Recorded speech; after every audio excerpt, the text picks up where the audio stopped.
Mais comment peut-on admettre, quand on est père ou mère ou parent, allez, disons parent ou parent 2, etc., qu'un gosse à 6, 7 ans, 8 ans, qui a tout genre de fantasmes et tout genre de représentations et tout genre de caprices, dit « Ah, moi, je me sens une fille ».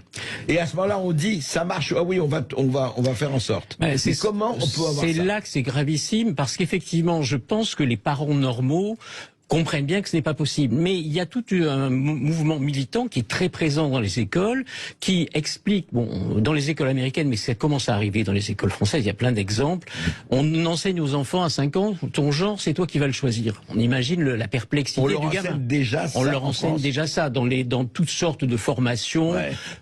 La formation dont on parle, qui va arriver sur les stéréotypes de genre, ça veut dire le genre est au choix, il faut mettre en question, il faut déconstruire le genre, détricoter le genre. Et on leur dit ça à 5 ans. On leur dit ça à 5 ans. Vous imaginez la catastrophe. Mais le problème, c'est qu'ensuite, aux États-Unis et aussi en France, il y a des syndicats d'enseignants qui disent très bien, il faut aider les enfants à changer de genre à l'école et surtout ne pas prévenir les parents. Alors pour l'instant, en France, il n'y a que Sud Éducation, je les cite parce que c'est vraiment...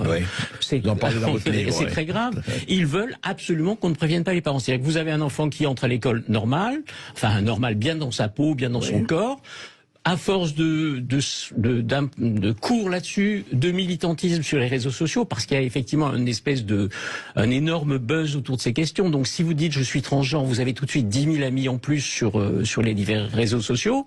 Donc les gamins entrent dans ce truc-là. Et on voit qu'il y a des parents qui résistent à ça, mais très difficilement, parce qu'ils sont stigmatisés, les médecins sont terrorisés, beaucoup de médecins sont terrorisés.